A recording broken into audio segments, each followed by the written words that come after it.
Septuagénaire, mesurant 1,80 m et de corpulence moyenne, l'officier à la retraite, le lieutenant-colonel Ababakar Sadiq Niang, est un homme simple et serein. D'un visage lumineux caractérisé par sa barbe blanche, très bien entretenue, et son sourire doux qui détermine sa sagesse.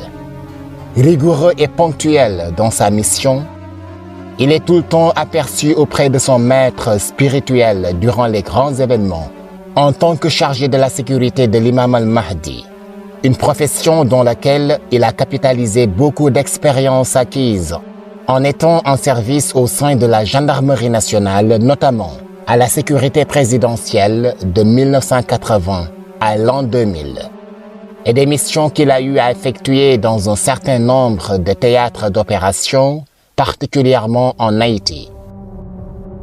Sérieux et dévoué dans son travail, il mène à bien, en toute responsabilité, la mission qui lui est assignée, avec toujours plus de performance. Dans cette vidéo, nous allons vous faire découvrir ce grand monsieur, en vous parlant de ses origines, de son cursus scolaire et ses expériences professionnelles, mais aussi de son intégration et de son rôle dans la mission de l'imam al-Mahdi. Le colonel Ababakar Sadiq Niang est né le 25 août 1950 à Tivaouane. Ses parents sont originaires de la famille royale du Jolof. Son père, Sémou Niang, est cousin de Serigne Abdoulaziz Sy Dabakh par la mère de ce dernier, Sokhna Safiatou Niang, et était très lié à Serigne Cheikh Ahmed Tidiane Sy, avec qui il avait le même âge. Son père est également l'oncle de sa mère, Sokhna Diarra Ndiaye, dans le respect strict des liens du mariage entre les Niang et les Ndiaye. Les Ndiaye assuraient la fonction de roi et les Niang celle de Burgel, premier ministre et ministre des Armées avec autonomie totale dans leur territoire. Les Niang ont eu des grands hommes de Dieu, dont on peut citer Mame Gor Sané Niang, et ceux de la cité religieuse de Afé, entre autres. Les femmes ont été épousées par des grands saints, et leurs descendants peuvent être retrouvés dans tous les grands foyers religieux du pays. Ababakar Sadiq Niang a commencé sa scolarité à l'âge de 7 ans, en 1957, année du rappel à Dieu du calife Serigne Babacar Sy, à l'école urbaine de garçons de Thiès. Après le cycle primaire, il a fréquenté le lycée Charles de Gaulle de la région du Nord pendant 2 ans, de 1964 à 1966. Il était seul à Saint-Louis et avait rejoint ses parents à Thiès en 1967 pour suivre des cours de comptabilité dans un centre technique privé. En 1968, il s'est incorporé dans l'armée à l'âge de 18 ans. Il réussit le concours d'entrée à la gendarmerie nationale en 1970, à la fin de son service militaire. Après sa formation d'une année à l'école des sous-officiers de gendarmerie, il a débuté une carrière en privilégiant les études et le sport. Il a servi successivement à la brigade de Ouakam, à Tchonk et à la Légion de gendarmerie d'intervention, la LGI de Mbao. Durant cette période, il a pu obtenir le diplôme d'aptitude professionnelle, DAP, avant de réussir au concours d'entrée au cours des grades en 1978. Il a fait stage d'élève maréchal des logis qui a duré 9 mois. Et étant major de la promotion, il a été affecté à l'école de gendarmerie comme instructeur. Durant le stage, il a obtenu le certificat interarmée, CIA, avec une moyenne record de 17,98 sur 20, assortie de la mention très bien. Après une année, en 1979, et l'entame d'une seconde en 1980 à l'école de gendarmerie, il a été affecté à la présidence de la République comme garde du corps du chef de l'État. Il a obtenu ensuite le diplôme d'officier de police judiciaire et s'est inscrit en cours du soir en 1983 directement en classe de 3e au collège Saint-Michel de Dakar. Candidat libre au DEFEM, diplôme de fin d'études moyennes, il était arrivé premier au centre Malexi. Il a poursuivi les cours du soir au collège en seconde, première et terminale pour obtenir le baccalauréat, série B. En 1987, il s'est inscrit au centre technique commercial pour suivre des cours d'analyste programmeur en informatique. La scolarité a duré 3 ans, sanctionnée par un diplôme. Parallèlement, il se préparait et réussissait au concours professionnel. Il est passé MDL chef, adjudant et adjudant-chef. Dans le domaine sportif, il a passé les ceintures noires de karaté, judo et taekwondo. Il a progressé au taekwondo jusqu'au grade de 7e dan, dernier grade dans l'ordre des maîtres, acquis en 2018. Il a également occupé les postes de directeur technique national de taekwondo et de tir, ainsi que de président de la Fédération sénégalaise de taekwondo. À ce titre, il organisa à Dakar et le Sénégal a gagné les championnats d'Afrique de taekwondo en 2001. Il a servi à la présidence jusqu'en 2000 comme coordonnateur de la protection rapprochée du président de la République du Sénégal. Entre 2000 et 2010, il a commandé des écoles et centres de formation de la Gendarmerie nationale et a effectué 2 missions en Haïti, 2004-2005 et 2009-2010, année de sa retraite de la gendarmerie avec le grade de lieutenant-colonel. Le colonel Ababacar Sadikh Niang a vécu des souvenirs marquants dans sa carrière professionnelle. En 1975, alors en service à la LGI de Mbao, une fois il est sorti pour assister son épouse malade et évacuée à l'infirmerie.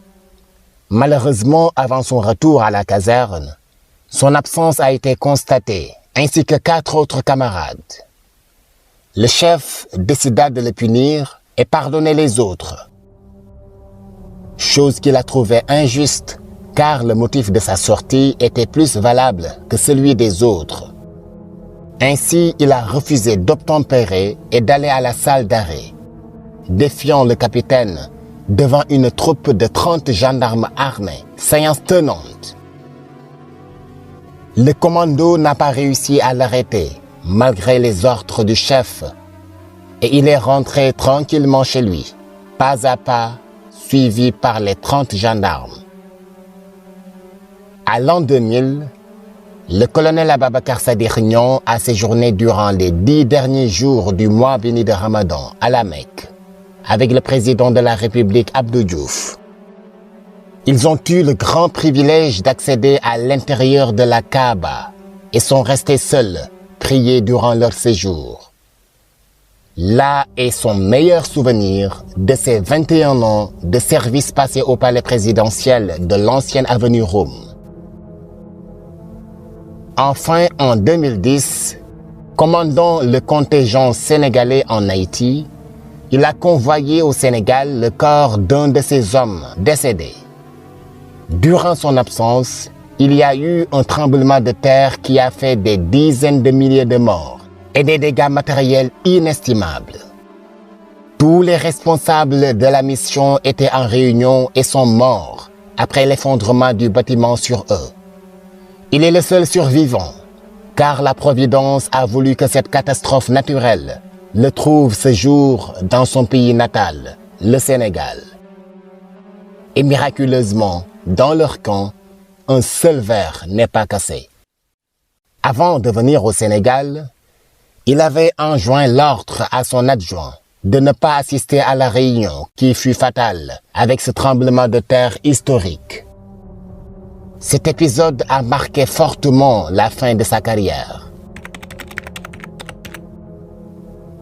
À sa retraite en 2010, l'officier supérieur s'est inscrit et a suivi des cours du soir au Centre islamique de Dakar pendant 5 ans pour y apprendre l'arabe et le Coran. En 2016, il a rejoint l'université spirituelle de Medina Cheikh Tijani de Saint-Louis.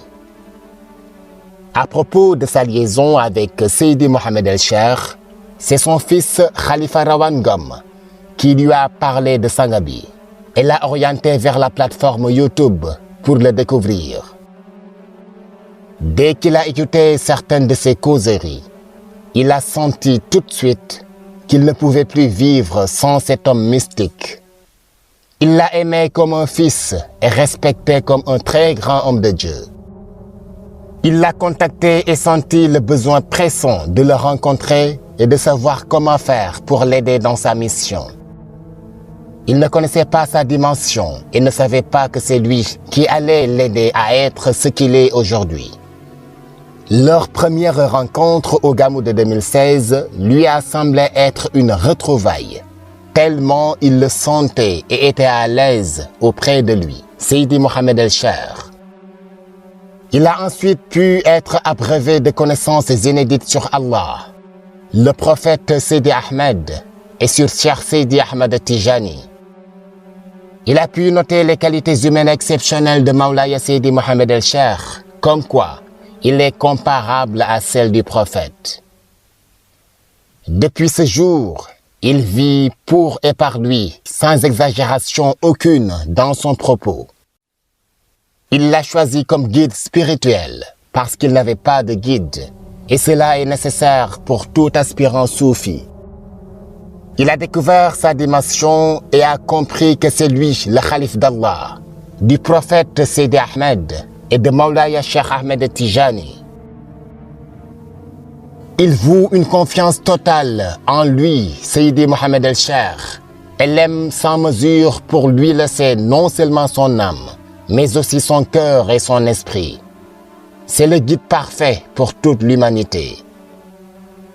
Il a fait de lui un homme bien, guidé et qui s'améliore chaque jour. Son objectif est de ne jamais le décevoir dans sa bonté de l'avoir accepté à ses côtés. Le colonel Ababakar Sabir Niang veut rester talibé et un très fidèle et dévoué compagnon prêt à tout pour accompagner l'imam al-Mahdi dans le cadre de sa mission universelle de la fin des temps. Mawlaya Seydi Mohamed El Cheikh lui a accordé et fait l'honneur de le nommer chef de la sécurité. Et il est bien préparé pour aller jusqu'au sacrifice suprême, avec honneur et bonheur. Il est bien armé par une très longue formation, une riche expérience auprès de hautes autorités, mais surtout le soutien et l'assistance sans faille de son guide spirituel. Il a en charge la formation et l'encadrement des agents de sécurité. Dans la mission, il a la volonté d'être comme étaient Ababakar Sadir et Hamza, d'augustes compagnons auprès du prophète Seydi Ahmed, sallallahu alayhi wa sallam.